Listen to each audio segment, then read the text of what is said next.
வெற்றி வாழ்வு திருச்சபையினுடைய இந்திய ஆராதனைக்கு வந்திருக்கிற உங்கள் யாவரையும் நம்முடைய ஆண்டவரும் ரட்சகருமாகிய இயேசு கிறிஸ்துவின் நாமத்தினாலே வாழ்த்தி வரவேற்கிறேன். सफल जीवन कलीसिया में आए हुए हर एक भाइयों बहनों को यीशु मसीह के नाम से धन्यवाद और स्वागत करता हूँ। கடந்த வாரத்திலே நம்ம புதிய உடன்படிக்கை என்ற தலைப்பிலே போதனைகளை நாம் பார்த்து வந்தோம். हम पिछले कई हफ्तों से आके नए नियम के वाचा के बारे में देख रहे थे। அந்த புதிய உடன்படிக்கை என்ற அந்த தலைப்பிலே நாம் தொடரப் போகிறோம்.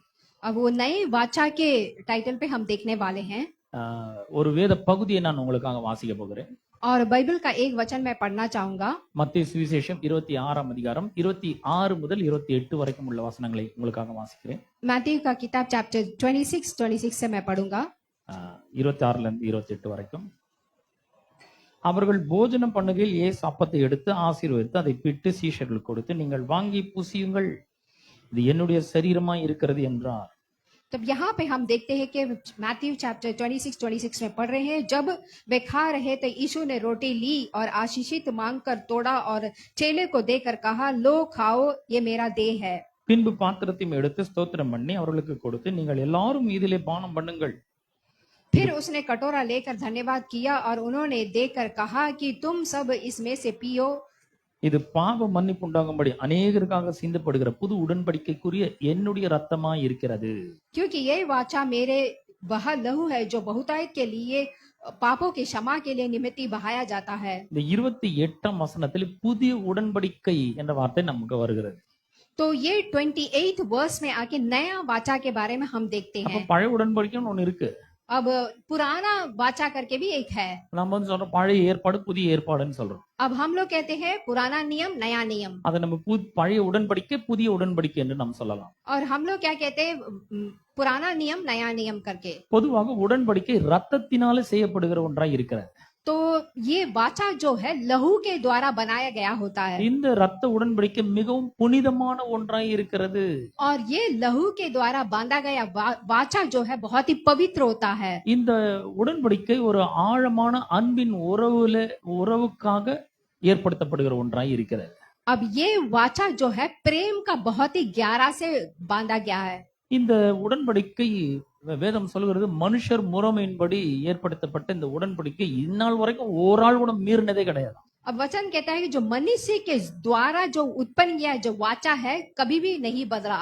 ஆகவேதான் இது அவ்வளவு புனிதமான ஒன்றாய் கருதப்படுகிறது. तो इसीलिए ये बहुत ही पवित्र माना जाता है। இந்த உடன்படிக்கையை எப்படி ஏற்படுத்துவார்கள் என்றால், மணிக்கட்டை வெட்டி ரத்தத்தை சிந்த விடுவார்கள்.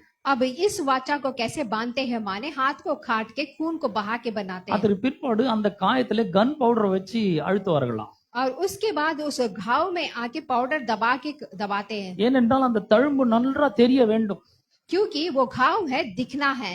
நமக்கு ஒரு முகத்துல ஏதாவது ஒரு கீறல் விழுந்துச்சுன்னா நம்ம என்ன பண்றோம், ஏதாவது ஒரு சன்ஸ்கிரீன் லோஷன் போட்டு அது மறையிற அளவுக்கு போட்டு தேய்ச்சி விடுறோம். अभी हमारे मुंह में कोई चोट लग जाता है तो कुछ ना कुछ डाल के उसको छुपाने की कोशिश करते हैं। ஆனா இந்த உடன்படிக்கையின் மூலமா ஏற்படுத்தப்படுகிற இந்த காயம் தழும்பு ஏற்படுற அளவுக்கு, நல்ல தெரிகிற அளவுக்கு தழும்பு ஏற்படுத்தப்படணும், அந்த அளவுக்கு அதை கன் பவுடர் போட்டு அழுத்துவாங்க.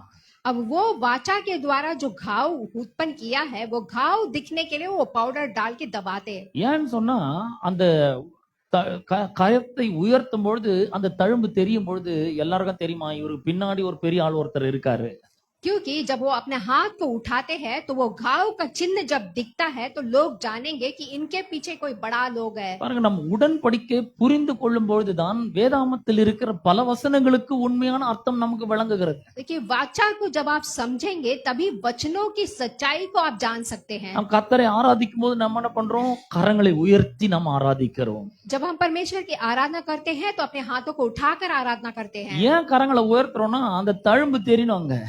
अब क्यों हाथों को उठाते हैं कि वो हाथ का घाव दिखता है। கரத்தை உயர்த்தி ஆராதிக்கிற ஒவ்வொருவருக்கும் பின்னாடி ஒரு உன்னதமான தேவன் ஒருவர் இருக்கிறார். जो भी अपने हाथों को उठा के परमेश्वर की आराधना करते हैं उसके पीछे एक परम प्रधान परमेश्वर है, அவர் உங்களை பாதுகாக்கிறவராய் இருக்கிறார். और वो परमेश्वर आपको संभाल के रखते हैं உங்களுடைய தேவைகளை சந்திக்கிறவராய் இருக்கிறார். और आपकी जरूरतों को पूरा करते हैं, உங்களுக்காக உயிரை கொடுக்க துணிகிறவராய் இருக்கிறார். और आपके लिए जान देने के लिए तैयार रहते हैं। உயிரை கொடுத்திருக்கிறார் ஏற்கனவே. पहले से ही मसीहा ने आपको जान दे दिया है। பாருங்க, நான் ஒரு வசனம் சொன்னா, அந்த தழும்பை பத்தி ஒரு வசனம் சொன்னா உங்களுக்கு ஈஸியா புரியும். तो देखिए इस घाव के लिए एक वचन बोलेंगे तो आपको आसान से पता चलेगा। ஏசாயா 53:5 சொல்கிறது, அவருடைய தழும்புகளால் நாம் ஏற்கனவே குணமானோம். अब ऐसाया का किताब चैप्टर 55 में हम देखते हैं कि उनके घाव के जरिए हम आके चंगा पाए हैं। அவன் அடிப்பிணறுகளால் நமக்கு சௌக்கியம் லபிக்கும். மலையாளத்துல இது. அவருடைய தழும்புகளால் நாம் ஏற்கனவே குணமானோம். तो उनके घाव से हमने पहले से ही आके चंगा हो गए हैं। எவ்வளவு ஒரு அற்புதமான ஒரு வார்த்தை பாருங்க. तो देखिए कितना एक अद्भुत वचन है। நம்ம இவ்வளவு நாள் யோசிச்சோம் தழும்புனால எப்படி குணம் வரும் அப்படின்னு. तो अभी हम लोग सोचते हैं कि घाव से कैसे हम चंगा हो सकते हैं। ஆனா இப்ப நமக்கு நல்லா வழங்குது, நம்முடைய எல்லா வியாதிகளும் அவர் ஏற்றுக்கொண்டு மரித்திருக்கிறார். तो अभी हमें समझ में आता है कि हमारे सारे बीमारियों को उन्होंने ले लिया है। நம்முடைய வியாதிகளுக்காக அவர் ரத்தம் சிந்தி இருக்கிறார். हमारे बीमारी के लिए यीशु मसीह ने लहू बहाया है உயிரை கொடுத்திருக்கிறார். और अपनी जान को दिया है। நம்ம சகோதரி பாடுமொழி கூட பாத்தீங்க, லகு பகாயா, तो गीत में भी हमने देखा था कि यीशु ने लहू बहाया है। ரத்தம் சிந்தப்பட்டிருக்கிறது. तो लहू ने यीशु मसीह ने लहू बहाया है கர்த்தர் உடன்படிக்கை செய்திருக்கிறார். और परमेश्वर ने हमारे साथ एक वाचा बांधा है। அப்ப பாருங்க, உடன்படிக்கை ஏற்படுத்துறதுக்கு இப்போ என்ன மாதிரி ஒரு ஆள்லாம், நான் இந்த வெட்டு ரத்தம் இதெல்லாம் எனக்கு பிடிக்கலன்னு வச்சுங்க, நான் ஒரு பிரதிநிதியை எனக்காக வைத்துக் கொள்ள முடியும். तो अभी देखिए अभी एक वाचा बांधना है तो काट के वैसा नहीं। இந்த பிரதிநிதிய representative or substitute or middleman அப்படிலாம் சொல்லலாம். अब ये माने कि एक बीच में कोई इंसान होता है वैसा मैं नहीं कह रहा हूँ। அப்போ அந்த அந்த வார்த்தை வேத புஸ்தகத்துல கூட வருது பாருங்க. अब वचन में भी आता है देखिए। 2 தீமோத்தேயு 2ஆம் அதிகாரத்துல நாம் அதை வாசிக்கிறோம். दूसरी तीमुथी का किताब दूसरा अध्याय में देखेंगे। 1 தீமோத்தேயு 2ஆம் அதிகாரம் 5ஆம் வசனம். First Timothy chapter 2 verse 5। 5ஆம் வசனத்துல நாம இப்படி வாசிக்கிறோம், தேவன் ஒருவரே, தேவனுக்கும் மனுஷருக்கும் மத்தியஸ்தனும் ஒருவரே. और यहाँ पे हम देखते हैं क्योंकि परमेश्वर एक ही है और परमेश्वर और मनुष्य के बीच में भी एक ही है। அப்ப தேவனுக்கும் மனுஷனுக்கும் மத்தியஸ்தர் ஒருவரே என்று வேதம் சொல்கிறது. तो यहाँ पे आके मनुष्य के और परमेश्वर के बीच में एक ही है करके। அப்ப ஏன் இயேசு பர்ஃபெக்ட் ஒரு மத்தியஸ்தராய் இருக்கிறார்? तो क्यों आके यीशु मसीह आके एक सही बीच पे है यहाँ पे? ஏன்னா அவர் ஒரு மனுஷனாகவும் இருக்கிறார், தேவனாகவும் இருக்கிறார். क्योंकि परमेश्वर आके मनुष्य भी है और परमेश्वर भी है। அதனால்தான் அவர் நம்முடைய ரெப்ரசன்டேட்டிவா இருக்கிறார். और इसीलिए वो हमारे बीच में रहते हैं। நம்முடைய சார்பாக அவர் நம்முடைய பிரதிநிதியாக நின்று நமக்காக அவர் தேவனோடு உடன்படிக்கை பண்ணுகிறார். और हमारे साथ रहकर हमारे लिए एक वाचा बांधते हैं। அவர் மனுஷனுடைய சார்பாகவும் நிற்கிறார், தேவனுடைய சார்பாகவும் நிற்கிறார். और वो मनुष्य के साइड में भी है और परमेश्वर के साथ में भी है। அப்ப இந்த பிரதிநிதி கேரண்டர் என்று கூட சொல்ல முடியும். तो ये जो बीच में रहते हैं उसको कैरेक्टर भी बोल सकते हैं। இயேசு கிறிஸ்து தான் நம்முடைய கேரண்டராக இருக்கிறார். अब यीशु मसीह ही हमारे लिए है। பாருங்க, நம்முடைய இந்த ரெப்ரசன்டேட்டிவ் இதை விளக்குறதுக்கு ஒரு வேத பகுதிக்கு நான் செல்ல போறேன். 1 சாமுவேல் 17ஆம் அதிகாரத்துக்கு நாம் திருப்போம். अब इसके लिए मैं एक वचन पढ़ूंगा जो कि पहला सामुएल चैप्टर 17 पढ़ूंगा। இந்த 1 சாமுவேல் 17ஆம் அதிகாரத்துல நாம் 2 முக்கியமான கேரக்டர் பத்தி வாசிக்கிறோம். ஒன்னு கோலியாத், இன்னொன்னு தாவீது. अब ये पहला सामुएल 17 अध्याय में 2 कैरेक्टर पढ़ते हैं जो गोलियात और सामुएल। 1 சாமுவேல் 17ஆம் அதிகாரம் 3ஆம் வசனத்திலிருந்து வாசிக்கிறேன் நான். तो फर्स्ट सामुएल चैप्टर 17 से 17 में पढ़ूंगा।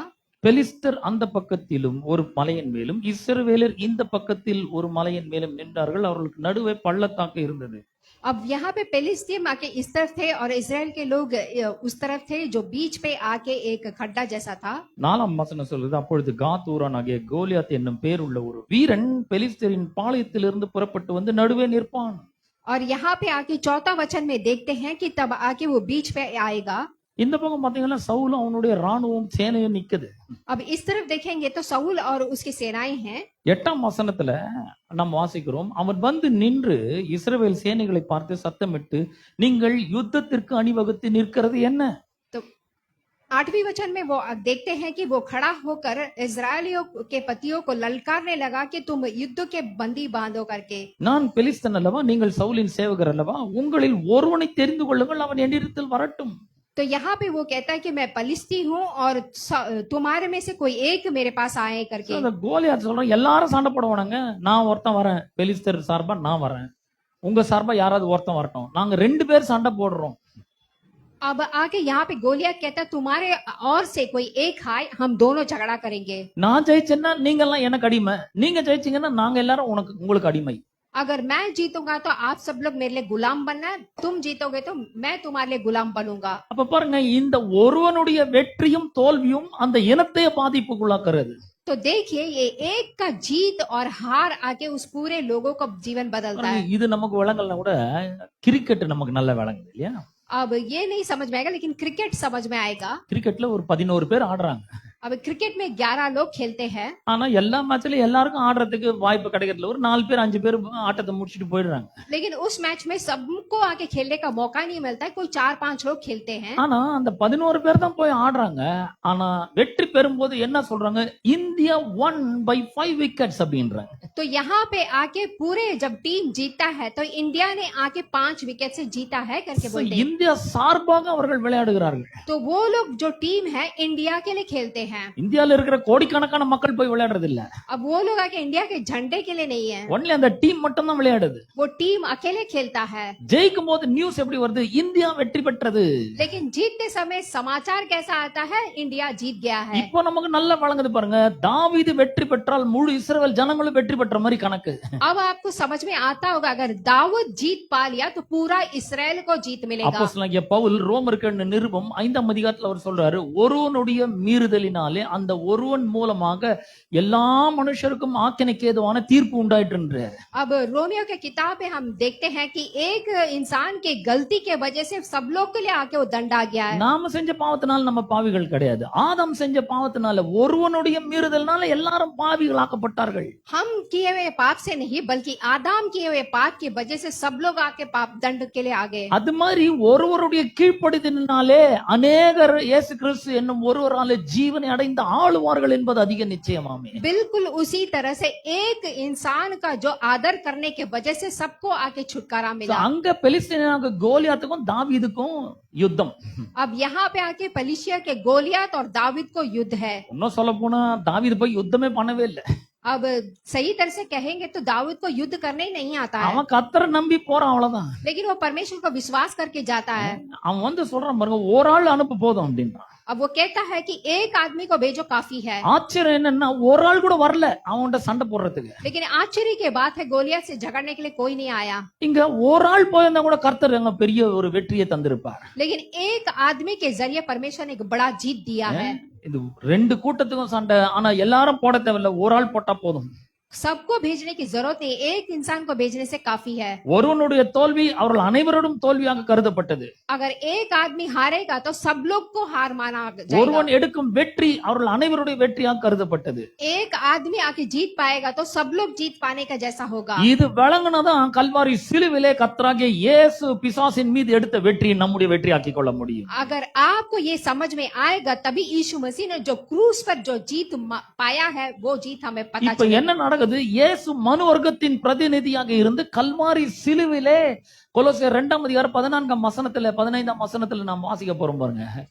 2ஆம் அதிகாரம் 14-15 வசனங்கள் நமக்கு சொல்லுங்க. कोलिशन के किताब पे 2 अध्याय पे हम देखते हैं, நமக்கு எதிரிடையாகவும் கட்டளைகளால் நமக்கு விரோதமாகவும் இருந்த கையெழுத்தை குலைத்து போட்டு சகல அதிகாரங்களும் துரைத்தனங்களுக்கும் விரோதமாக அவர் என்ன பண்ணாராம்? எல்லாவற்றையும் உரிந்து கொண்டு வெளியரங்கமான கோலமாக்கி கல்வாரி சிலுவிலே அவர்கள் மீது வெற்றி சிறந்தார் என்று வேதம் சொல்கிறது. वचन कहता है कि हमारे विरुद्ध जो कुछ भी थे उस हस्ताक्षर को उन्होंने खत्म करके क्रूस पे आके उसके लिए हमारे जीत पाए। நம்மெல்லாம் போய் சண்டை போடல, और हम लोग जाके झगड़ा नहीं करे, நம்மெல்லாம் டிவில உட்கார்ந்து மேட்ச் பாக்குற மாதிரி. हम लोग आगे कैसे माने सामने बैठ के टीवी में मैच देखो। இப்ப நம்ம உட்கார்ந்து கல்வாரி சிலுவையை நோக்கி பார்த்து கொண்டு இருக்கிறோம். अभी अब लोग यहाँ बैठ के क्रूस को देख रहे हैं, அங்க இயேசு 4 6 அடிக்கிறாரு.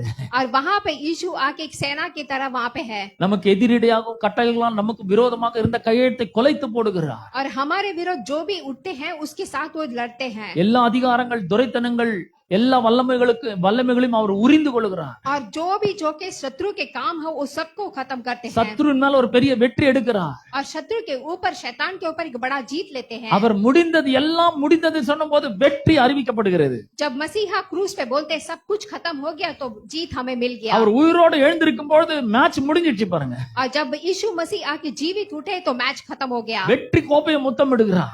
और वो आके एक जीत को देख के चूमते हैं. ஜெயிச்சவங்க எல்லாம் கப் வாங்கும்போது எவ்வளவு ஆரவாரம் பண்றாங்க இல்லையா? अब जीतने से ही वो तोहफा आपको मिलता है. இப்ப பாருங்க, இயேசு வெற்றி சிறந்தார். आप देखिए यीशु मसीह आके जीत पा लिए. பாவத்தையும் பிசாசையும் வியாதியும் சாபத்தையும் மேற்கொண்டார் அவர். यीशु मसीह ने आके सारे पाप के ऊपर सारे श्राप के ऊपर जीत पा लिया. இதெல்லாம் நமக்கு விரோதமா இருந்தது. और ये सब हमारे विरोध था. அதெல்லாம் ஒண்ணு இல்லாம பண்ணி வெற்றி சிறந்தார் அவர். और ये सब कुछ को चुकना चूर करके परमेश्वर ने जीत पाया है. வெற்றி மேல வெற்றி எடுத்து இருக்கிறார். और जीत के ऊपर जीत दिया है. ஒருத்தரவு கை தட்டினீங்களா பாத்தீங்களா? ये सब लोग आपने देखा है क्या? கிரிக்கெட்ல வெற்றி இந்தியா வெற்றி பெற்றா எவ்வளவு கை தட்டுறோம்? जब आके इंडिया जीतता है तो ताली मारते हो. நான் சொல்றேன், இயேசு நமக்காக வெற்றி எடுத்து இருக்கிறாருங்க. और मैं कह रहा हूँ यीशु मसीह ने हमारे जीत पाया है. ताली बजाओ भाई. தாலி பச்சாओ. We have to celebrate this. आप लोग आके ये खुशियां मनाना है. நேத்து நானும் என்னோட மனைவியும் ஒரு கூட்டத்துக்கு போயிருந்தோம். போய் வேலூர்ல போய் பிரசங்கம் பண்ணிட்டு வந்தேன். मैं और मेरी पत्नी आके वेलूर में एक जगह पे गए थे मीटिंग के लिए. எனக்கு முன்னாடி ஒருத்தர் பிரசங்கம் பண்ணாரு. और मेरे पहले एक पास्टर प्रचार कर रहे थे. அவர் எழுந்து சொல்லிட்டாரு, there is no celebration here on earth. இங்க வந்து கொண்டாட்டமே கிடையாதுன்னு. और उन्होंने कहा था कि इस धरती पे कोई सेलिब्रेशन ही नहीं है. ஆனா இயேசு இவ்வளவு பெரிய வெற்றி எடுக்கும் போது நான் எப்படி கொண்டாடாம இருக்க முடியும்? लेकिन यीशु मसीह ने हमारे इतना बड़ा जीत दिया है तो मैं कैसे सेलिब्रेट ना करूं? हेलो, इतने बड़ा जीत, इतना बड़ा जीत यीशु मसीह ने दिया है. कितना बड़ा जीत है, बहुत बड़ा जीत है. आमीन, hallelujah. So we have to celebrate all these things. तो ये सबको आपको आके ये खुशियां मनाना है. பரலோகத்துல கால வச்சாதான் செலிப்ரேஷன். तो यहाँ पे आके स्वर्ग में भी एक वो खुशियां मनाता है. என்ன கொண்டாடுறதுக்காக தான் இங்க வச்சிருக்காரு அவரு. तो यहाँ पे सेलिब्रेट करने के लिए धरती पे रखे हैं मुझे. I celebrate Jesus and his victory. और मैं यीशु मसीह को और उसके जीत को मैं आके जश्न मनाऊंगा. Because his victory becomes my victory. क्योंकि उसकी जीत ही मेरी जीत है. It becomes your victory. और अभी आपकी जीत है. When he won, you won. जब यीशु मसीह जीतते हैं इसका मतलब है आप सब जीते हैं. You don't have joy, isn't क्या it? आपको खुशी नहीं है क्या? खुशी नहीं है? आप जीत हो गया. आप लोग सब நீங்க जीते हुए हैं. ஜெயிச்சிட்டீங்க. सब जीते हैं. हालेलुया. ஜெயிச்சீங்களா இல்ல? Good, very good. You have won. आप सब लोग जीते हैं. Because his victory becomes your victory. क्योंकि यीशु मसीह का जो जीत है वो आप सबका जीत है. கிரிக்கெட்ல நான் போய் பேட்டை புடிச்சு விளையாடல. अब क्रिकेट में जाके बैट पकड़ के खेलते हैं. நான் மூச்சு வாங்க ஓடல. और मैंने आके सांस पकड़ के नहीं दौड़ा. நான் 4-6 அடிக்கல. मैंने कोई 4 और 6 नहीं मारा. ஜனங்களாம் என்ன பண்றாங்க? கை தட்டுறாங்க அங்க. लेकिन लोग फिर भी ताली मारते हैं. ஓ 4-6. இங்க ஒருத்தர் 12 அடிச்சுக்கிறாருங்க. ஹலோ, உங்களுக்காக எல்லாத்தையும் ஜெயிச்சு நிறுகிறாருங்க. अब यीशु मसीह ने आपके लिए सबके लिए जीता है. இத சொன்னா நீங்க என்ன பண்ண, மத்தியானம் போய் சாப்பிடுறதுக்கு என்ன பண்ற யோசிச்சுக்கிறீங்க.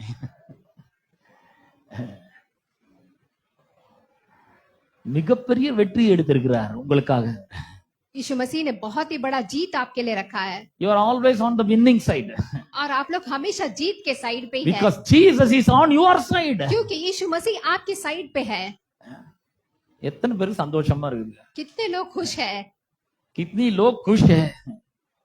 खुश means smile a little अगर आप लोग खुश है तो थोड़ा सा हंसिए and ताली बजाओ. और ताली बजाइए.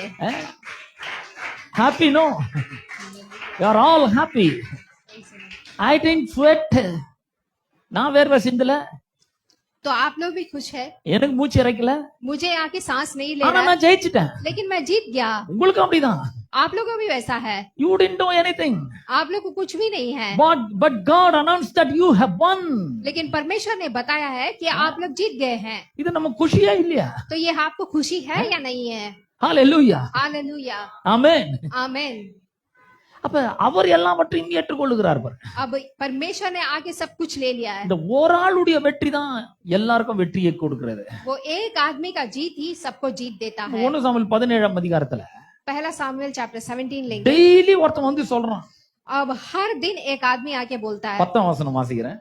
मैं 10वीं वचन पढ़ूंगा। நான் இன்றைய தினம் இஸ்ரவேலுடைய சேனைகளை நிந்தித்தேன், நாம் ஒருவரோடு ஒருவர் யுத்தம் பண்ணுவோம், ஒருவனை விடுங்கள் என்று சொல்லிக் கொண்டு வருவான். 10ஆம் வசனம். तो यहाँ पे 10वीं वचन में देखते हैं कि वहां पे हर एक दिन एक आदमी आके वहां पे बोलता रहेगा कि आज एक आएगा करके। சண்டை போடலங்க. झगड़ा करने के लिए नहीं। கோலியாத் வந்து துப்பாக்கி எடுத்து வந்து நெத்தியில வச்சு மிரட்டல. अब गोलियत आके यहाँ पे बंदूक लेके नहीं खड़ा है। He just declaring something.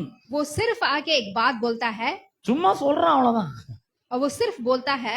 11ஆம் வசனம் சொல்லுது, சவுலும் இஸ்ரவேலர் அனைவரும் அந்த பெலிஸ்தனுடைய வார்த்தைகளை கேட்டு கலங்கி மிகவும் பயப்பட்டார்கள். अब 11वीं वचन में कहते हैं साउल और सामर्थ्य इस्राएल का मन कच्चा हो गया वो बात को सुन के। எவ்வளவு பயம் வர.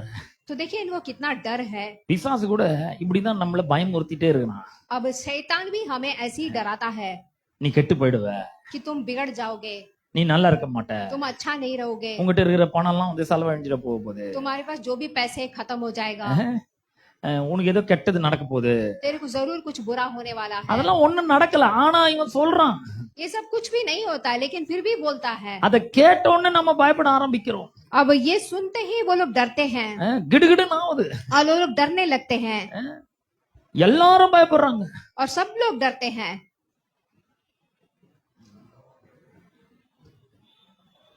11ஆம் வசனம் சொல்லுது பாருங்க, उस पलिश्ती की इन बातों को सुनकर शाऊल और समस्त इस्राएलियों का मन कच्चा हो गया और वे अत्यंत डर गए. என்ன பாருங்க, வெறும் பேசுறான், இவ்வளவு பயம் இருக்கு.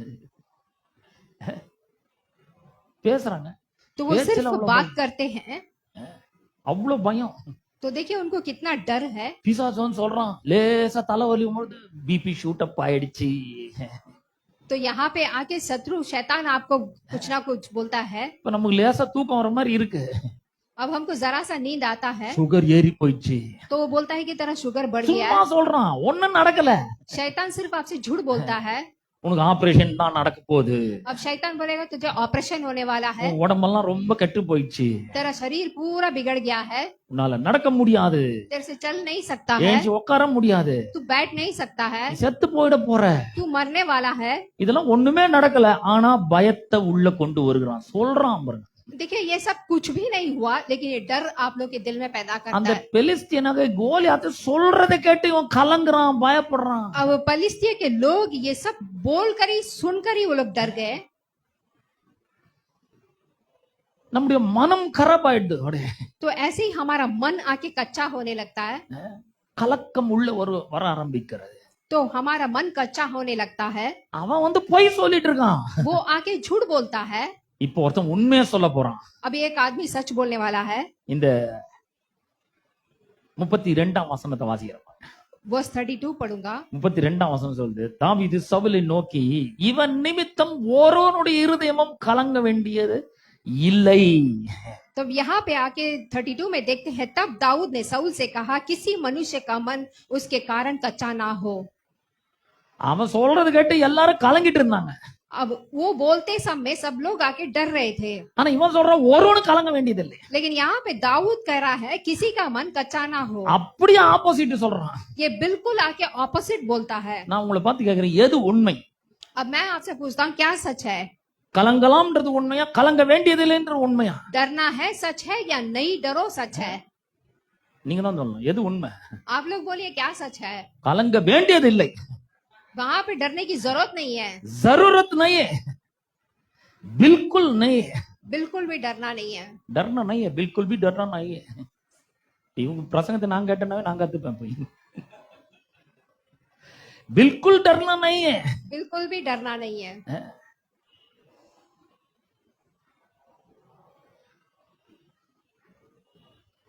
தாவீது சொல்றான் யாரும் கலங்க வேண்டியதில்லை. अब दाऊद कहता है किसी को भी डरने की जरूरत नहीं है। உம்முடைய அடியானாகிய நான் போய் இந்த பெலிஸ்தனோடு யுத்தம் பண்ணுவேன் என்றான். तब वो कहता है कि मैं जाकर पलिस्तियों से युद्ध करूंगा। பாருங்க இவன் எந்த தைரியத்துல போறான். देखिए ये किस धैर्य से जाता है, David is a man of covenant. क्योंकि परमेश्वर आके दाऊद का एक वाचा बांधा वाला एक ஆனா इंसान है। பெலிஸ்தன் அந்த மாதிரி கிடையாது. लेकिन पलिस्तीय ऐसा नहीं थे। தாவீது ஆடு மேய்க்கிறவன். दाऊद आके बकरी चराता था அவன் சின்ன வயசுல இருந்து யுத்த வீரன். और वो छोटे से ही आके एक युद्ध का वीर था। இன்னும் சொல்ல போனா தாவீது சண்டை போடுறதுக்கே போகவே இல்லை. और कहा जाएगा तो दाऊद को झगड़ा करके आदत नहीं है। தாவீது சும்மா வனாந்தரத்துல கொஞ்சோண்டு ஆடுகளை மேய்த்துட்டு இருக்கான். दाऊद सिर्फ जंगलों में आके बकरी चराता था। அவங்க அப்பா அவனை கூப்பிடுறாரு, தாவீது இங்க வா. अब उसके पापा मम्मी बुलाते दाऊद इधर आ। அவன்கிட்ட கொஞ்சம் பாலடை கட்டிங்கெல்லாம் கொடுத்து கொஞ்சம் உணவுப் பொருள் எல்லாம் கொடுத்து போய் அண்ணன் மரம்லாம் எப்படி இருக்காங்க போய் பார்த்துட்டு வா போ. अब वो कहता है कि कुछ खाने पीने का सामान देके भाई कैसा है जाके देख कर आ। ஏன்னா இவங்க ராணுவத்துல இருக்காங்க, யுத்தம் நடந்துருக்குது, உயிரோட இருக்கிறாங்களா செத்து போயிட்டாங்களா இருக்கிறாங்களா இல்லையா, சரி சாப்பிடறதுக்காக எடுத்து போய் கொடுத்துட்டு பார்த்துட்டு வாப்பா அவங்களெல்லாம் அனுப்புறாரு. क्योंकि उसके भाई लोग आके फौज में काम करते थे, कुछ खाने का चीज देके वो जिंदा है या मरा है देख कर आ बोल के भेजते हैं। தாவீதுக்கு இதெல்லாம் தெரியவே தெரியாது. अब दाऊद को ये सब कुछ पता ही नहीं है அவன் சண்டை போடுறதுக்கே வரல. और वहां पे वो खाने के लिए नहीं आता है। ஆனா இதெல்லாம் நடக்கிறதெல்லாம் பார்த்தோன்னா அவனுக்கு ஒரு கோவம் வருது. अब ये सब देखते ही आके उसको डर गुस्सा आता है। அவன் சொல்றான் இந்த விருத்த ஜீவனுள்ள தேவனுடைய சேனைகளை நிந்திக்கிறதுக்கு இந்த விருத்த சேதனம் இல்லாத பெலிஸ்தியன் எம்மாத்திரம். अब वो बोलता है कि ये जीवित परमेश्वर के लोगों को डराने वाला कौन है। இந்த பெலிஸ்தியன் எம்மாத்திரம் என்று சொல்றான். अब ये पेलिस्टियन कैसा है करके कहता है। ஜீவனுள்ள தேவனுடைய சேனையாகிய சேனைகளை நிந்தித்தானே. जो आके जीवित परमेश्वर की सेनाओं को आके तंग कर रहा है। பாருங்க இவனுக்கு இருக்கிற ஒரே ஒரு நம்பிக்கை என்னன்னா அவன் உடன்படிக்கை மனிதன் அவ்வளவுதான். क्योंकि उसको आके एक ही विश्वास क्या है, वो वाचा बांधा गया है। यहोवा उसका संग है, आमीन, हालेलुया। उसके साथ है, उसके संग है. அவனோட கூட இருக்கிறார் யெகோவா. यहोवा आके दाऊद के साथ है அது ஒண்ணுதான் ஒரு பெரிய நம்பிக்கை விசுவாசம். और वो एक ही दाऊद के लिए बहुत बड़ा विश्वास था। I am telling you that God is with you. मैं आज आपको कहता हूँ कि परमेश्वर आपके साथ है He is always with you. और वो हमेशा आपके साथ है He will never leave you and nor forsake you. और वो कभी भी आपको ना छोड़ेगा ना त्यागेगा।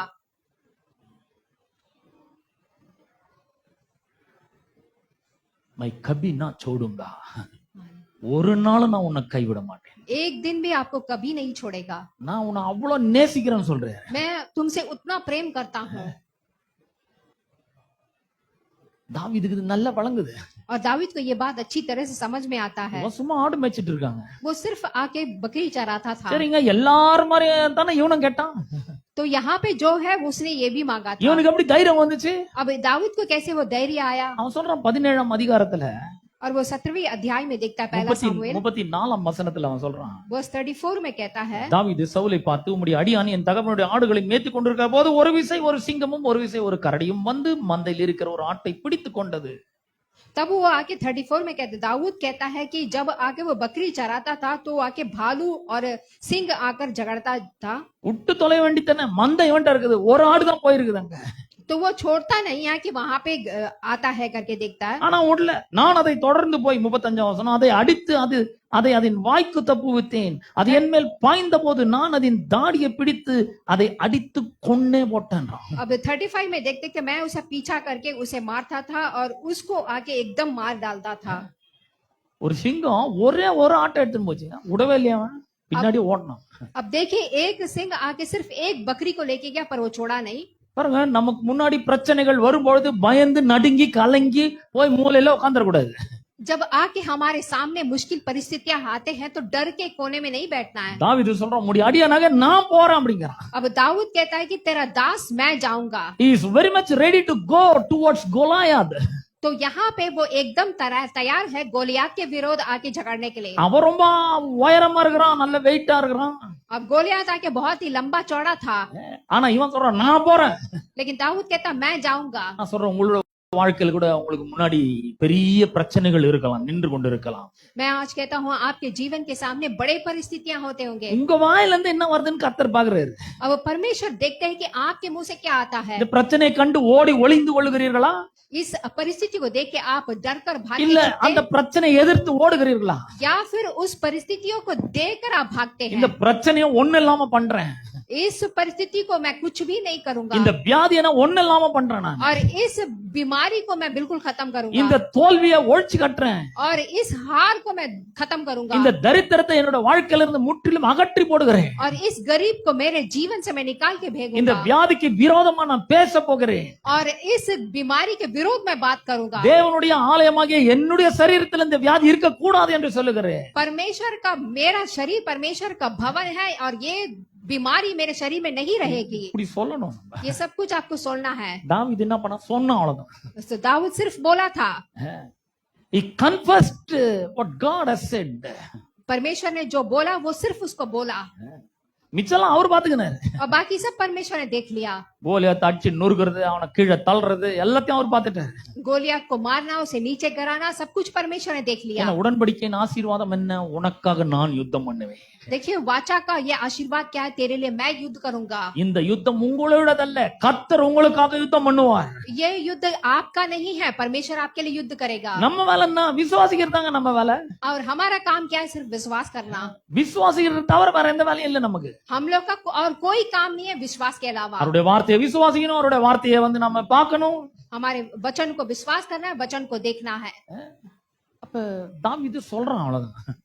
अब दाऊद यहाँ पे बोलता है, அப்புறம் சொல்றான் 36ஆம் வசனத்துல, verse அந்த 36 में சிங்கத்தையும் இன்னொரு முறை கரடி வந்துச்சு, அந்த கரடியை கூட நான் கொண்டு போட்டேன், இந்த சிங்கத்தையும் 36ஆம் வசனம், அந்த சிங்கத்தையும் அந்த கரடியும் ஒரு அடியானாகிய நான் கொன்றேன், விருத்த சேதனம் இல்லாத இந்த பெலிஸ்தனும் அவைகளில் ஒன்றை போல இருப்பான், அவன் ஜீவனுடைய தேவனுடைய சேனைகளின் நிந்தித்தானே என்றான்.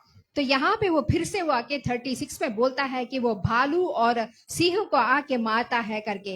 விருத்த சேதனம் என்பது உடன்படிக்கையின் அடையாளமாய் இருக்கிறது. तो खातना रहित का मतलब क्या है, वो वाचा का एक चिन्ह है அந்த ஒரு அடையாளம் உடன்படிக்கையின் மனிதன்றதுக்கு அடையாளம். और वो एक चिन्ह है जो वाचा बांधने वाले मनुष्य के लिए है। பெலிஸ்தனுக்கு சரீரம் நல்ல புஷ்டியா இருக்கு, ஆள் நல்ல ஹைட் அண்ட் வெயிட்டா இருக்கிறான், ஆனா தாவீதுக்கு வெறும் உடன்படிக்கை தான் இருக்குது, அவன் மெலிசா குள்ளமா இருக்கிறான்.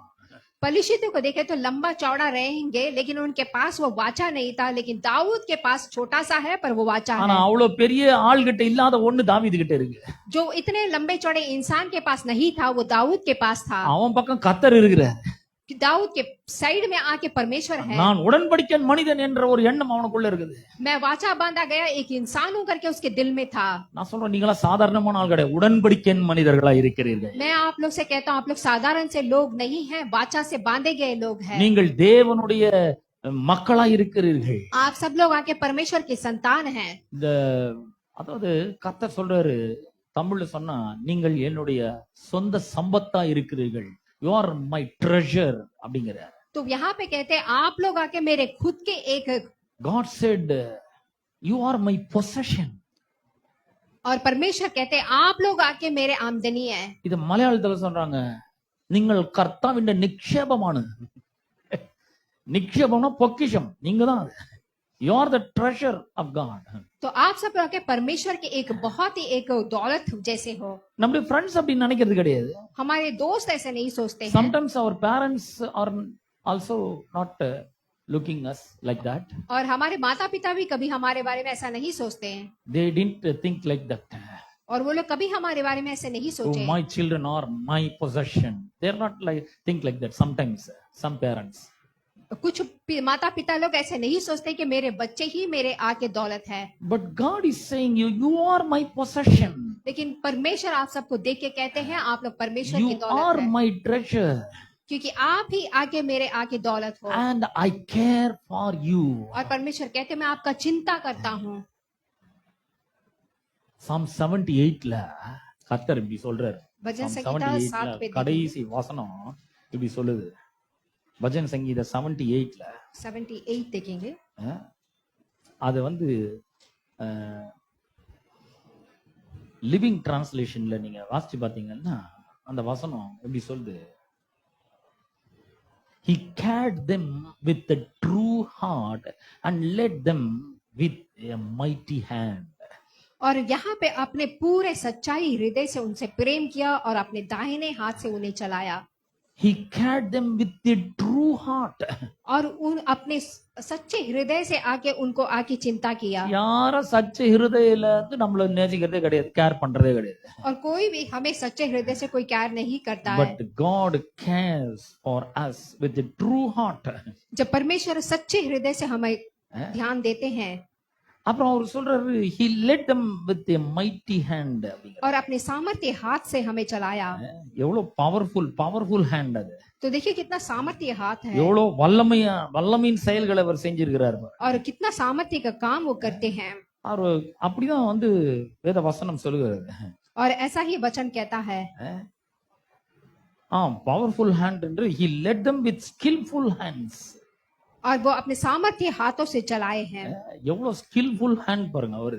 तो देखिए कितना तेजी से चलने वाला हाथ है। அவர் வந்து மனுஷனுக்கும் தேவனுக்கும் மத்தியஸ்தரா இருந்து அவர் உடன்படிக்கை பண்ணி வச்சிருக்கிறார். और वो आके मनुष्य और परमेश्वर के दोनों के बीच में रह के वाचा बांधे हैं।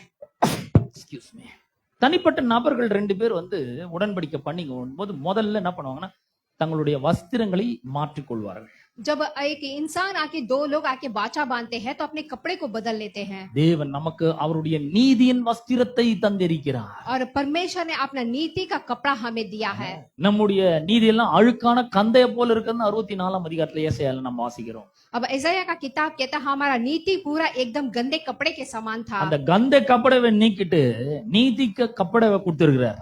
और उस गंदे कपड़े को दूर करके एक नीति का वस्त्र हमें दिया है। नीति का वस्त्र दे दिया है,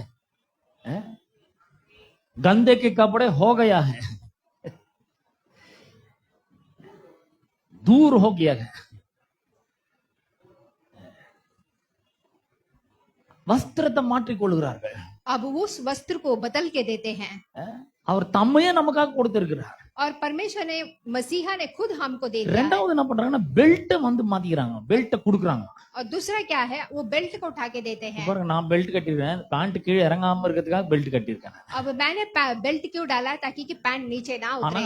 ஆனா அந்த காலத்துல பெல்ட் ஏன் கட்டுறாங்கன்னா ஆயுதங்கள் அதுல வச்சிருப்பாங்க. लेकिन उस जमाने में बेल्ट क्यों बांधते हैं कि उसमें हथियार रखते हैं। பெல்ட் தரது மூலமா அவங்க என்ன சொல்ல வராங்க, they have exchanged their strength, ability and power. अब बेल्ट देने का मतलब है कि वो लोग एक दूसरे से वो सामर्थ्य को बांट लेते हैं। God said, I will be your protector. परमेश्वर आपको आके संभाल के रखेंगे। I will protect you. परमेश्वर कहते हैं मैं आपको संभाल के रखूंगा। நான் தான் உன்னை பாதுகாக்கிறவனா இருக்கிறேன் என்று சொல்லுகிறார். और परमेश्वर कहते हैं मैं ही तुम्हें संभाल के रखूंगा। அவருடைய ஆற்றல் நமக்கு தராரு. और अपना वो जो है वो हमको देते அப்போ हैं। எந்த ஒரு பிரச்சனை வரும்போதும் நம்முடைய பலத்தை மட்டும் தாங்க மற்றும் சார்ந்திருக்க கூடாது பாருங்க. तब कुछ भी परिस्थितियां आते हैं सिर्फ हम डर पे ही नहीं रहना है। நான் ஒரு ஏழைங்க அப்படி சொன்னீங்கன்னா உங்க பலத்தை மட்டும் சார்ந்திருக்கிறீங்கன்னு அர்த்தம். अगर आप कहते हैं कि मैं गरीब हूँ इसका मतलब है आप अपने बात पे ही है। அதற்கு மாறாக நான் ஒரு உடன்படிக்கை மனிதன், கர்த்தர் என்னை ஆசீர்வதித்திருக்கிறார், குறைவென்பது எனக்கு இல்ல, சிங்கம் கூட தாழ்ச்சி அடைந்து பட்டினி கிடக்கும், ஆனா நான் ஒரு நன்மை எனக்கு குறைபடான்னு சொல்லணும். उसके बदले में आपको कहना है कि मैं वाचा से बांधा गया एक इंसान हूँ, सींग के बच्चे भूखे रहेंगे लेकिन मुझे कोई कमी घटी नहीं Because होगी। he has given himself to us. क्योंकि यीशु मसीह ने अपने आप को हमारे लिए दिया है। அவருக்குரியதெல்லாம் நம்முடையதாகி விடுறது. तो जो कुछ भी परमेश्वर का है वो हमारा है। இயேசு இந்த உலகத்துல வந்தபொழுது அவர் சொல்றாரு, யோவான் சுவிசேஷம் 21ஆம் அதிகாரத்துல அவர் சொல்ற, பிதா என்னை அனுப்பினது போல நானும் உங்களை அனுப்புகிறேன். யோனா का किताब चैप्टर 21 में यीशु मसीह कहते हैं कि जैसे परमेश्वर ने मुझे पिता ने भेजा वैसे मैं तुम्हें भेजता हूँ। அப்ப அவர் வந்து எப்படி இயேசு கிறிஸ்து எப்படி அனுப்புனாரு? अब यीशु मसीह को उन्होंने कैसा भेजा है? 20ஆம் அதிகாரம் 21ஆம் வசனம் யோவான் சுவிசேஷத்துல यूहन्ना का किताब चैप्टर 20 वर्स 21 पढ़ूंगा। இயேசு மறுபடியும் அவர்களை நோக்கி, உங்களுக்கு சமாதானம் உண்டாவதாக, பிதா என்னை அனுப்பினது போல நானும் உங்களை அனுப்புகிறேன். तो यहाँ पे यीशु मसीह ने कहा कि तुम्हें समाधान हो, जैसे पिता ने मुझे भेजा है वैसे मैं तुम्हें भेजता हूँ। பிதா எப்படி அவர் அனுப்புனாரு? अब पिता ने उनको कैसा भेजा है? எப்படி அனுப்புனாருன்னு 12ஆம் அதிகாரம் 49 50 வசனங்கள்ல சொல்லி இருக்கிறாரு. अब उन्होंने कैसे पहचाना कि वो आके 12वीं अध्याय में हम देखते हैं। யோவான் சுவிசேஷம் 12ஆம் அதிகாரம் 49 50 வசனங்கள். यूहन्ना का किताब चैप्टर 12 में हम देखते हैं वर्स 49 49 50 நான் என் சுயமாய் ஒன்றும் பேசவில்லை, நான் பேச வேண்டியது இன்னதென்றும் நான் உபதேசிக்க வேண்டியது இன்னதென்றும் என்னை அனுப்பின பிதாவே எனக்கு கட்டளையிட்டார். तो यहाँ पे आके यीशु मसीह कहते हैं कि मैं खुद से कुछ भी नहीं बोलता हूँ, அவருடைய கட்டளை நித்திய ஜீவனாய் இருக்கிறது. और उनका जो भी है वो आके नित्य जीवन है. ஆகையால் நான் பேசுகிறவர்களை பிதா எனக்கு சொல்லியபடியே பேசுகிறேன். तो जो मैं बात करता हूँ पिता ने जो मुझे बोला है उसके जैसे मैं बात करता அப்ப हूँ. இயேசு இங்க வரதுக்கு முன்னாடி பிதாவும் குமாரனும் உட்கார்ந்து பேசிட்டு இருக்காங்க. तब यीशु यहाँ आने के पहले ही क्या करना है करके बोल दिया है. அவர் பார்த்து சன் நீ உள்ள வந்து உலகத்துக்கு உள்ள போற, अब वो दुनिया के अंदर आते हैं. நீ உலகத்துல போனாலும் நீ உலகத்தான் அல்ல. तू दुनिया में जाने से भी तू दुनिया का नहीं है. எல்லாரும் உன்னை விட்டு ஓடி போவாங்க, ஆனா நான் உன்னை விட்டு விலகவே மாட்டேன். सब लोग तुझे छोड़ के भाग जाएंगे लेकिन मैं नहीं छोड़ूंगा. பாருங்க, ஒரு முறை இயேசு வந்து உபதேசித்து கொண்டே இருக்கும்போது எல்லாரும் அவரை விட்டு போயிட்டாங்க. अब एक बार यीशु मसीह प्रचार करते समय सब लोग छोड़ के चले गए. இயேசு தம்முடைய சீஷர்களை பார்த்து கேக்குறாரு, நீங்களும் என்னை விட்டு போயிடுறீங்களா அப்படின்னு கேக்குறாரு. अब यीशु मसीह अपने चेले को देखकर कहते हैं कि तुम भी मुझे छोड़ के चले जाओगे क्या. பேதுரு சொல்றான், எங்க போவோங்க, உங்ககிட்ட தான் நித்திய ஜீவனுள்ள வசனங்கள் இருக்கு. अब पत्रुस कहता है कि मैं कहाँ जाऊंगा, तेरे पास ही एक नित्य जीवन है. இன்னொரு முறை இயேசு தனியா இருக்கும்போது சொல்றான், எல்லாரும் உங்களை விட்டு ஓடி போனாலும் நான் மட்டும் ஓடி போக மாட்டேன். अब वो कहते हैं कि सब लोग छोड़ के जाने से भी मैं नहीं जाऊंगा. நிறைய பேர் நம்ம கிட்ட வந்து சொல்லுவாங்க இல்லையா, நான் உங்களை கண்டிப்பா நேசிக்கிறேங்க, உங்களை விட்டு போகவே மாட்டேன் நானு. बहुत सारे लोग आके हमसे कहते हैं कि मैं तुमसे प्रेम करता हूँ, तुम्हें छोड़ के नहीं சொன்னா जाऊंगा. கண்டிப்பா விட்டு ஓடிடுவாங்க. अगर वो कहेगा तो जरूर भाग जाएगा. போவே மாட்டேன்னு சொன்னா கண்டிப்பா போயிடுவான். अगर आपसे कोई इंसान कहता है मैं नहीं जाऊंगा तो जरूर जाएगा. நிறைய பேர் உங்ககிட்ட வந்து சொல்லுவாங்க, உங்களை கைவிடவே மாட்டேன், बहुत सारे लोग ऐसे ही कहते हैं मैं तुझे हाथ नहीं छोड़ूंगा, உங்களுக்காக நான் உயிரையே கொடுப்பேன். मैं तेरे लिए मेरा जान दूंगा. ஏதாவது ஒரு பிரச்சனை வரும்போது கையை விட்டுருவான். लेकिन कोई मुश्किल परिस्थिति आए तो भाग जाएगा. பேதுரு சொன்னானே, உங்களை விட்டு எல்லாரும் ஓடினாலும் நான் ஓட மாட்டேன். अब पत्रुस कहा ना यीशु के पास सब भाग जाने से भी मैं नहीं भागूंगा. இயேசு பிடிக்க வந்த போர்ச்சேவர் வந்தா அவனை முதல்ல ஓடணும் அவன் தான். अब एक सेना आके जब यीशु को पकड़ने आए तो सबसे पहले पत्रुस ही भागा. நான் சொல்றேன், எல்லாரும் உங்களை விட்டு ஓடி போவாங்க, ஆனா இவர் மட்டும் தான் உங்களோட கூட நிப்பாருங்க எல்லா பிரச்சனையிலயும். मैं आपसे कहता हूँ सब लोग आपको छोड़ के भाग जाएंगे लेकिन परमेश्वर आपके साथ रहेगा. வேற யாரும் உங்களை புரிஞ்சிக்கவே முடியாது, கர்த்தர் மட்டும் தான் புரிஞ்சிக்க முடியும் உங்களை. कोई भी आपको समझ नहीं पाएगा लेकिन परमेश्वर केवल आपको समझ पाएगा. நிறைய குடும்பங்கள்ல பாத்தீங்கன்னா மனைவி மரம் சொல்லுவாங்க, இத்தனை வருஷம் கூட என்ன புரிஞ்சுக்கீங்க. बहुत सारे परिवार में पत्नी क्या बोलते हैं, आप मुझे समझते नहीं है. நிறைய குடும்பங்கள்ல புருஷன் சொல்லுவாங்க, என்னம்மா இவ்வளவு நாள் என் கூட வாழ்ந்துக்கிறேன், என்ன புரிஞ்சிக்கவே இல்லையே நீ. और कई परिवारों में पति क्या बोलता है, इतना साल मेरे साथ है अभी तक मुझे समझा नहीं. எத்தனை வருஷம் ஆனா நான் புரிஞ்சுக்க முடியாது, அது कितना साल भी जाए वो समझ नहीं எல்லாம் पाएंगे. ஓரளவு தான் புரிஞ்சுக்க முடியும். सिर्फ थोड़ा सा समझ सकते हैं. பிரச்சனையின் தீவிரம் அதிகமாக புரிஞ்சுக்க முடியாது. அதை जब तक आके परिस्थितियां बढ़ती जाती है समझ नहीं पाते हैं. கர்த்தர் மட்டும் தான் நம்மள புரிஞ்சுக்க முடியும். परमेश्वर केवल ही आपको समझ सकते हैं அவர் தான் எமோஷனல் சப்போர்ட் நமக்கு தர முடியும். और आपको ही सारा सपोर्ट दे सकते हैं. அவர் மட்டும் தான் முடியும்ன்ற நான். और सिर्फ परमेश्वर से ही हो सकता है. அப்ப அவர் சொன்னாரு, யார் ஓடனாலும் சரிப்பா, பேதுரு கூட ஓடி போடுவான், நம்பிடாத அவனை. अब देखिए पत्रुस जैसे भागा वैसे आप विश्वास नहीं करना. யூதாஸ் அவனை ட்ரெஷரர் ஆக்குவனி, ஆனாலும் அவனை காட்டி கொடுத்துருவான். अब जूदा जो था वो भी आके दिखाया. ஆனா நான் இன்னைக்கே ஒண்ணு சொல்றேன், யார் ஓடனாலும் நான் உன்னை விட்டு போகவே மாட்டேன். तो कोई भी आएगा तो मैं नहीं जाऊंगा करके बोलते हैं. அதனால்தான் மரிக்கும் பொழுது கூட, பிதாவே என்னுடைய ஆவியை உம்முடைய கையில ஒப்பு கொடுக்கிறேன். तो इसीलिए मरते समय में भी आके पिता मेरे आत्मा को तेरे पास देता हूँ. அவர் எங்க இருந்தா எப்படி ஒப்பு கொடுத்துருக்க முடியும்? तो कहाँ से वो कैसे दिया है? அவர் கூடவே இருக்கிறார். वो उनके साथ ही है. பிதாவே என் ஆவியை உம்முடைய கையில ஒப்பு கொடுக்கிறேன். अब वो कहते हैं पिता मैं तेरे आत्मा को तेरे हाथ पे देता हूँ. பக்கத்துல இருக்கிற மாதிரி சொல்றாரு. और बगल में रहने वाले को बोलते हैं. அவர் எல்லாம் சொல்லி அனுப்புறாரு. अब ये सब बोल के भेजते हैं. அப்ப நீயா ஒன்னும் பேசிடாத, तू बात मत करना, நான் என்ன சொல்றேனோ அது மட்டும் பேசு. मैं जो बोलता हूँ वो अकेले बात कर. எல்லாம் இவங்க எல்லாம் இதெல்லாம் பண்ணுவாங்க, உனக்கு சிலுவையில் அறைவாங்க, எல்லாம் பண்ணுவாங்க, ஆனா நான் மட்டும் உன் கூட இருக்கிறேன். सब लोग आके तेरे साथ ऐसा व्यवहार करेंगे लेकिन मैं तेरे साथ रहूंगा என்னன்னைக்கு நான் உனக்கு சப்போர்ட்டிவா இருப்பேன். और हमेशा तेरे साथ रहूंगा. உன்னை லவ் பண்ணுவேன், और मैं तुझे प्रेम करूंगा, மேல அன்பா இருப்பேன். तेरे साथ तेरे ऊपर प्रेम रखूंगा. எல்லாம் சொல்லி அனுப்பிச்சிட்டாரு. ये सब बोल के उन्होंने भेज दिया. ஏசு இந்த உலகத்துல வந்த போது அவர் சுயமா ஒண்ணுமே பேசலன்றார். अब यीशु मसीह इस धरती में आने के बाद खुद से उन्होंने कुछ भी बात नहीं किया. அவர் இவ்வளவு பேசி இருக்கிறாரு. लेकिन वो इतना बात किए हैं. எல்லாம் பிதா எனக்கு சொல்லியபடியே பேசுறேன்றார். सब कुछ पिता ने जो बोला है वही किया है. அப்ப பாருங்க, சொல்றதுல எவ்வளவு பவர் இருக்கு. तो देखिए बोलने के लिए क्या सामर्थ्य है. தாவீது சும்மா சொன்னா அவ்வளவுதான், दाऊद ने सिर्फ मुंह खोल के बोला மீதெல்லாம் அவர் பாத்துக்கினாரு. और बाकी सब परमेश्वर ने देख लिया। நம்ம என்ன பண்ணணும்னு எதிர்பார்க்கிறாரு அவரு? अब हम क्या करना है करके वो देखते हैं, நம்மளும் வாயை திறந்து சொல்லணும், और हम लोग भी मुंह खोल के बोलना है, கர்த்தர் என்னோட கூட இருக்கிறார், परमेश्वर मेरे साथ है அவர் என்னோட வலது பரிசத்துல இருக்கிறார், और मेरे दाहिने और है। அவரை நான் ரைட் சைடுல நிக்க வச்சுட்டு அவரை நோக்கி பார்த்துட்டு இருக்கிறேன். परमेश्वर को मैंने अपने दाहिने और रखा है நான் और उसको देखता हूं, அசைக்கப்படுவதில்லை. और मैं हिलने वाला नहीं हूं। எனக்கு விரோதமா அநேக ஆயுதங்கள் உருவாக்கப்படலாம், मेरे विरुद्ध कई हथियार ஆனா उठेंगे, ஒண்ணுமே வாய்க்காது. लेकिन कुछ भी सफल नहीं எவ்வளவு होगा। வேணா உருவாக்கு, चाहे कितना भी हो, ஆனா ஒண்ணுமே வாய்க்காது. लेकिन कुछ भी सफल नहीं होगा। எதுக்கு நான் பயப்பட மாட்டேன்? मैं किसी के लिए भी नहीं ஏன்னா அவர் डरूंगा, பயப்பட வானான்னு சொல்லி இருக்கிறார். क्योंकि परमेश्वर ने कहा है डरो मत। நான் உன் கூட இருக்கிறேன்னு சொல்லிக்கிறார். परमेश्वर कहा मैं तेरे साथ हूँ, அது நான் உன்னுடைய தேவன் சொல்லி இருக்கிறார். डरना मत, मैं तेरा परमेश्वर हूँ कहा ஒருவேளை है। ஸ்ட்ரென்த் இல்லையா, நான் உன்னை ஸ்ட்ரென்தன் பண்றேன்னு சொல்லிக்கிறாரு. अगर तेरे पास बल नहीं है, मैं तेरा என்னுடைய बल, நீதியின் வலது கரத்தினால் உன்னை தாங்குவேன் என்று சொல்லி இருக்கிறாரு. मैं अपने दाहिने हाथ से तुझे पकड़ के இப்படித்தாங்க संभालूंगा। நம்ம பேசணும். यही हमें बात करना है। ஒரு சின்ன வியாதி வந்துச்சுன்னா ஐயோ செத்து போயிடும் போல இருக்க, थोड़ा सा बीमारी आ जाएगी तो मरने वाला नहीं बोलना है। பிரதர் கொஞ்சம் கம்யூனியன் கொடுத்துறீங்களா கேட்க கூடாது. थोड़ा सा कम्युनियन दोगे क्या करके नहीं पूछना है। அநேக ஆண்டுகள் ஜீவனோடு வாழ்ந்து தேவனுடைய நோக்கங்களையும் திட்டங்களையும் நம்ம நிறைவேற்றுவோம். बहुत सारे लंबा साल जी कर परमेश्वर का उद्देश्य को पूरा करना है। நான் சொல்றேன், தீர்க்க தரிசனமா சொல்றேன், இந்த சபையில இருக்கிற ஒருத்தர் கூட, இந்த பிரசங்கத்தை கேட்கிற ஒருத்தர் கூட இளம் வயதுல மறிக்கிறதே கிடையாது. எல்லாரும் நீடி ஆயுளோட இருப்பாங்க கண்டிப்பா. इस कलिशे में कोई भी आके कम उम्र में नहीं मरे हैं, सब लोग लंबा जीवन जिए हैं, பல ஆண்டுகள் கர்த்தருக்காக நம்ம வாழணும். बहुत सारे साल जिए हैं। என் வாழ்க்கையை நான் திரும்பி பாக்குறேன் பாரு. मैं मेरे जीवन को मुड़ के देखता हूँ। எத்தனையோ முறை பிசாசு வந்து என் உயிரை மாய்க்கணும், என்ன உயிரை எடுக்கணும்னு சொல்லிட்டு ரொம்ப ட்ரை பண்ணான். कितने बार शैतान आके मेरे जीवन को निकालने के लिए कोशिश किया, முதல்ல இருந்தே ட்ரை பண்றான், எனக்கு வழங்கல. बहुत पहले से ही कोशिश किया, ஆனா 22ஆம் வருஷம் ரொம்ப நல்லா வழங்குச்சு எனக்கு. लेकिन मुझे आके दोबारा देखा। எத்தனையோ முறை என்னை வந்து நாசம் பண்ணணும்னு பார்த்தான், कितने बार आके शैतान ने मुझे आके खत्म करने की कोशिश की, ஆனா எனக்கு சிரிப்பா வருது.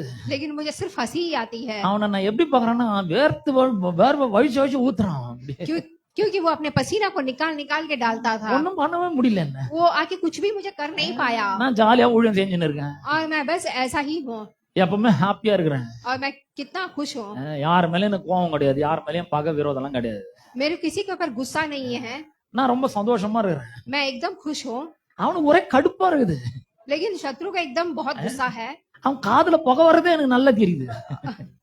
और वो हमेशा गुस्सा में रहता है करके पता चला। வயிற்றுச்சலா இருக்குது அவனுக்கு, उसका एकदम पेट जलन हो रहा है, பயங்கர வயிற்றுச்சலா இருக்குது. और उसको शैतान को बहुत ही पेट जलन है। என்னன்னா நம்ம தொடர தூரத்துல தான் இருக்கிறான், இவனை ஒண்ணும் பண்ண முடியலன்ற. शैतान सोचता है मैं कई बार कोशिश करता हूँ लेकिन कुछ कर नहीं पाता हूँ। நான் பாக்குறேன் அவன் சட்டெல்லாம் நனைஞ்சு போய் வேர்வெல்லாம் வழிச்சு ஊத்தின்னு உட்காந்துக்கிறான், அப்படியே புசு புசுன்னு மூச்சு வாங்கி. अब शत्रु का हालत क्या है कि उसका पूरा कपड़ा भीग के पसीना पसीना हो रखा है। நான் இங்க பாரு धन्यवाद धन्यवाद धन्यवाद பாடுறேன். और मैं यहाँ पे परमेश्वर का धन्यवाद गीत गा रहा हूँ। अब्बा पिता तेरा धन्यवाद, गाले से लगाया धन्यवाद. நான் நல்லா பாடுறேன், ஜாலியா இருக்குது, பாடும்போது ஒரு பெரிய சந்தோஷம். और मैं यहाँ पे बड़े आनंद से गा रहा हूँ, गाते समय खुशी हो रही है मुझे। அவ்வளவு வயிற்றுச்சலையும் மூச்சரைப்பிலும் அவன் பிளான் பண்றான், ஏதாவது இவனை பண்ணி ஆகணும், விடக்கூடாது. लेकिन शत्रु आके वहाँ बड़ा पेट जल में दूसरा एक प्लान डाल रहा है, क्या करूँ நான் करके। சொல்றேன், அவன் கோடிக்கணக்கான பிளான் போட்ட விட அதெல்லாம் உடைப்பாரு கர்த்தரு. मैं आज कहता हूँ शैतान कितना भी चाल चले उसका இப்ப कुछ नहीं இருக்கிறத விட நான் 1000 மடங்கு நல்லா வருவேன். होगा। अब से भी ज्यादा मैं 1000 गुना अच्छा रहूंगा। எப்படி சொல்றேன் டெய்லி நான். कैसे? क्योंकि मैं डेली अपना मुंह खोल के बोलता हूँ। நான் பார்த்து ஒரு சில டைம்ல சொல்றேன், டேய் தம்பி போய் ரெஸ்ட் எடுறா போடா, பார்த்தாவே உன்னை பரிதாபமா இருக்குதுன்னு சொல்லுவேன் நான். मैं कभी कभी बोलता हूँ कि रेस्ट ले, तेरे को देखने से डर लगता है। ஓயாம உழைச்சுன்னு மூச்சு வாங்குது உனக்கு, போய் கொஞ்ச நேரம் ரெஸ்ட் எடுத்துக்கோ போ. तो या मैं कभी कभी कहता हूँ कि जाके तू थोड़ा सा आराम कर ले, ஆனா கேட்கவே மாட்டான், लेकिन वो सुनता नहीं है, திருப்பி வருவான். और फिर से शैतान आता है। கர்த்தர் பாருங்க நல்ல சாப்பாடு கொடுக்குறாரு, நல்ல தூக்கத்தை கொடுக்குறாரு, நல்ல நிம்மதி கொடுக்குறாரு. अब वो देखता है कि परमेश्वर अच्छा नींद अच्छा खाना देता है। அவன் என்ன பயமுறுத்தலான்னு பாக்குறான், எனக்கு பயமே கிடையாது. அவர் சொல்லிட்டாரு பயப்படாத நீ, நான் உங்க கூட இருக்கிறேன். शत्रु मुझे डराने की कोशिश करता है, लेकिन मैं डरता नहीं हूँ, क्योंकि परमेश्वर ने मुझे कहा डरो मत, मैं तेरे साथ பயப்பட हूँ। மாட்டேன் அப்படின்னு நான். और मैंने कहा मैं नहीं डरूंगा, मैं नहीं डरूंगा। அவனு ஒரு வயிற்றுச்சல், अब शैतान को बहुत ही पेट जलन है। புகை வருது காதுல அவனுக்கு. अब शैतान के कान से धुआं निकल रहा है। என்ன பண்ணாலும் இவன் வந்து ஹாப்பியா இருக்கிறானே இவன். अब शैतान सोचता मैं कितना भी कोशिश करूं ये நான் खुश சொல்றேன் है। சாகர வரைக்கும் நான் ஹாப்பியா தான் இருப்பேன், முடிவு பண்ணிட்டேன் நான், அவ்வளவுதான். अब मैं कहता हूं मैं मरने तक खुशी रहूंगा। அப்ப எப்படின்னா அவர் என்ன சொன்னாரோ அதை மட்டும் சொன்னாவே போதும், நம்ம ஹாப்பியா இருக்கலாம். अब ये कैसा माना जो परमेश्वर ने कहा है सिर्फ वो बोलने से अकेले जीवन खुशी हो ஒரு जाएगा। பக்கம் கோலியாத் வந்து சொல்றான், एक तरफ गोलियात बोलता है, அவன் சொல்றது கேட்டு எல்லாரும் பயந்து நடுங்கி கலங்கி கொண்டு இருக்கிறார். वो बोलने वाला सब कुछ सुन के डरते हैं। இன்னொரு பக்கம் தாவி சொல்றான், இவன் நிமித்தம் ஒருத்தனும் கலங்க வேண்டியது இல்ல, दूसरा तरफ दाऊद कहता है कि इसको देख के कोई भी मत डरो, நான் உடன்படிக்கேன் மனிதன், क्योंकि मैं वाचा बांधा हुआ நான் इंसान हूं। போறேன் அவனை मैं जाता हूँ युद्ध அவனை करने போய் के लिए। ஜெயிச்சுட்டு வரேன் அப்படின்னு मैं जीत के आऊंगा। நாம சொல்லணும். போ अब हम लोग ये बात को இந்த कहना வியாதி है। எம்மாத்திரம், अब ये बीमारी कैसा है। அவன் சொல்றான் இந்த விருத்த சேதனம் இல்லாத இந்த பெலிஸ்தன் எம்மாத்திரம் சொன்ன, நம்ம சொல்றது வியாதி எம்மாத்திரம், தரித்திரம் எம்மாத்திரம். अब वो दाऊद कहता है कि पहले से क्या है चीज है करके, இந்த वैसे हम குடும்ப भी சண்டை, बोलना है। இந்த குடும்ப சண்டை எம்மாத்திரம். ये परिवार का झगड़ा कैसा है। கர்த்தர் என்னோட கூட இருக்கிறார், परमेश्वर मेरे साथ है, நான் ஜெயிப்பேன், मैं जीत पाऊंगा வெற்றி மேல வெற்றி பெறுவேன், और जीत के ऊपर जीत पाऊंगा। கர்த்தர் எனக்கு வெற்றியை தந்திருக்கிறார், और परमेश्वर मुझे जीत दिए हैं। அவருடைய சுகம் என்னுடைய சுகம், उनकी चंगाई मेरी चंगाई है, அவருடைய ஆரோக்கியம் என்னுடைய ஆரோக்கியம், और उनका बल मेरा बल है, அவருடைய ஆசீர்வாதம் என்னுடைய ஆசீர்வாதம், उनका आशीर्वाद मेरा आशीर्वाद है, அவருடைய சமாதானம் என்னுடைய சமாதானம், और उनका समाधान मेरा समाधान है, அவருடைய செழிப்பு என்னுடைய செழிப்பு, और उनकी बड़ाई मेरी बड़ाई है, அவருடைய ஜீவன் என்னுடைய ஜீவன். उनका जीवन मेरा जीवन है। எனக்காக அவர் யுத்தம் பண்ணுவார், मेरे लिए युद्ध करेंगे, என்னை அவருடைய நீதியின் வலது கரத்தினால் தாங்குவார். क्योंकि उन्होंने अपने दाहिने हाथ से मुझे पकड़ लिया है, என்னை எதிர்த்து வருகிற எதுக்கும் நான் அஞ்ச மாட்டேன், और जो मेरे विरोध उठते हैं उसके लिए मैं कभी नहीं डरूंगा। எனக்காக அவர் யுத்தம் செய்வார். मेरे लिए वो युद्ध करेंगे। ஆமென். आमीन। எத்தனை பேர் சொல்றீங்க அந்த மாதிரி? சொல்லுவேன் நான் இனிமேல். कितने लोग कहते हैं। Every day you must confess all these things और ये चीजें आपको हर रोज बोलना है, and you will win in every battle. और हर युद्ध आप जीतेंगे। You have already won in all the battles of your life. आप लोग अपने जीवन में पहले से ही जीत पा रखे हैं। Okay, let us all stand together for prayer. Our beloved sister will pray for you. प्रयत्न करेंगे, सब लोग अपनी जगह पे खड़े होंगे। पिता परमेश्वर, समय पे इस अद्भुत दिन के लिए हम आपका धन्यवाद करते हैं पिता परमेश्वर। हालेलुया। यीशु मसीह हम आपका धन्यवाद करते हैं पिता परमेश्वर। आपने पिता परमेश्वर जैसा बताया ईसाया का किताब चैप्टर 41:10 में आपने बोला है कि मत डरो पिता परमेश्वर, मैं तेरा परमेश्वर, तेरे दाहिने हाथ पकड़कर मैं तुझे मदद करूंगा। बिल्कुल उसी तरह से पिता परमेश्वर आप हमारे साथ रहने के लिए, हमें मदद करने के लिए हम आपका धन्यवाद करते हैं। Glory यहाँ पे रहने वाले हर एक भाइयों बहनों को आपके हाथ पे सौंपते, उनके परिवार को सौंपते हैं पिता परमेश्वर। उनके हर एक जरूरतों को आप पूरा करें पिता परमेश्वर। हालेलुया। जो कुछ भी पिता परमेश्वर जिस चीज से वो डरे हुए, वो चीज पिता परमेश्वर यीशु मसीह के नाम से उनके हृदय से हम निकालते हैं पिता परमेश्वर। उनको आप आशीषित कीजिए पिता परमेश्वर। यीशु मसीह के नाम से हम उन्हें आशीष करते हैं। प्रभु के दास के लिए और उनके परिवार के लिए प्रार्थना करते हैं पिता परमेश्वर। उन्हें आशीष कीजिए पिता परमेश्वर। अच्छा चंगाई पिता परमेश्वर, बल पिता परमेश्वर, आशीर्वाद आप उन्हें देने के लिए हम प्रार्थना करते हैं पिता परमेश्वर। आप आशीष कीजिए। सब कुछ आपके हाथ पे सौंपते हैं, यीशु मसीह के नाम से मांगते हैं, सुन और ग्रहण कर। आमीन। प्रभु यीशु मसीह का अनुग्रह और परमेश्वर का प्रेम और पवित्र आत्मा की सौभाग्यता तुम सबके साथ होती रहे। And all the saints of God says amen. Amen.